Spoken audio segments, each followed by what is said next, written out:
क्या हुआ। चलिए अब हम आपको बताते हैं कि जेपीसी क्यों होती है, क्या होता है, इसके अधिकार क्या क्या है। केंद्र सरकार ने गुरुवार को लोकसभा में वक्फ अधिनियम संशोधन विधेयक 2024 वक्फ अमेंडमेंट बिल पेश किया। हालांकि विपक्ष के विरोध के बाद इसे संयुक्त संसदीय समिति यानी जेपीसी के पास भेजने का निर्णय लिया गया। विपक्षी दलों की आपत्ति के बाद केंद्रीय अल्पसंख्यक कल्याण मंत्री किरेन रिजिजू ने इसे संयुक्त संसदीय समिति के पास भेजने का प्रस्ताव रखा। इसके बाद लोकसभा अध्यक्ष ओम बिरला ने कहा कि वो सभी दलों के नेताओं से बात करके संयुक्त संसदीय समिति का गठन करेंगे। ऐसे में ये जानना अहम है कि आखिर संयुक्त संसदीय समिति यानी जेपीसी क्या होती है और इसका गठन कब और कैसे किया जाता है और इसके कार्य और शक्तियां क्या हैं और कब कब जेपीसी का गठन हुआ। ग्राफिक के जरिए हम आपको बताएंगे। संसदीय समितियां मुख्य रूप से दो प्रकार की होती हैं, स्थायी या एड हॉक और कमेटियां। चलिए अब आपको बताते हैं कि इनका उद्देश्य क्या होता है।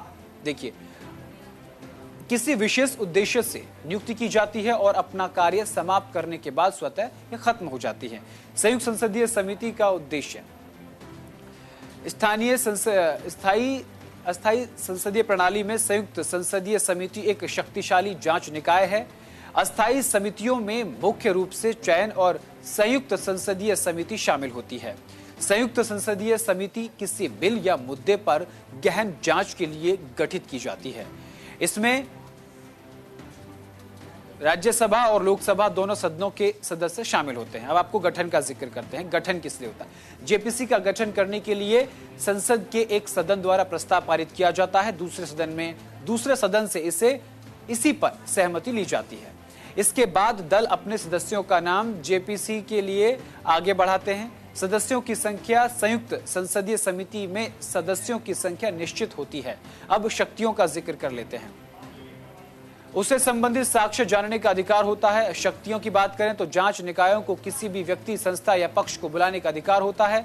मामले से जुड़ा किसी भी माध्यम से सबूत जुटाने का हक होता है। गोपनीयता, समिति और कार्यवाही और निष्कर्ष को गोपनीय रखा जाता है।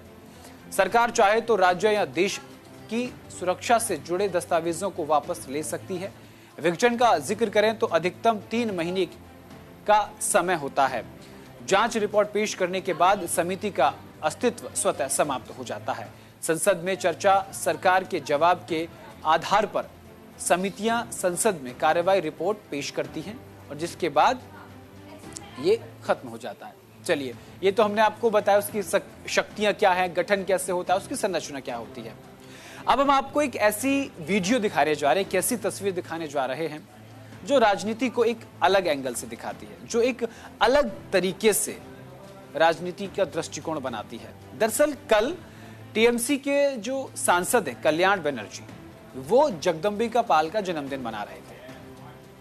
कल ये तस्वीरें हम आपको दिखा रहे हैं। जगदम्बिका पाल का जब कल जन्मदिन था उसे मना रहे थे और वहां बराबर में खड़े होकर केक भी उनको खिला रहे हैं। आज जगदम्बिका पाल पर उन्होंने ही बोतल फेंक दी। जेपीसी बैठक में फिर से हंगामा हुआ। कल्याण बनर्जी ने गुस्से में पानी की बोतल मेज पर पटकी और चेयरमैन जगदम्बिका पाल की तरफ फेंक दी, उछाल दी। बनर्जी खुद घायल हो गए।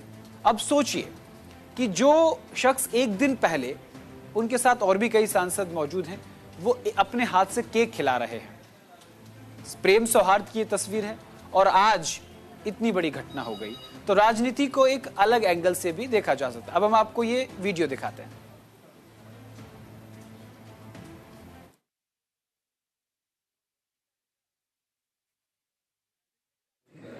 हमें हाउस को जेपीसी की मीटिंग पहली बार हमको एडजर्न करना पड़ा।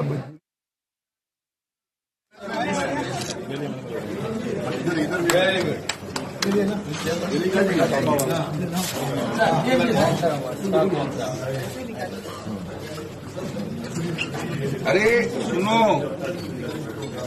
अरे क्या ये पिक्चर खींचो, यही इसको टीआरपी ज्यादा होगा, इसको टीआरपी ज्यादा होगा, इसको टीआरपी ज्यादा।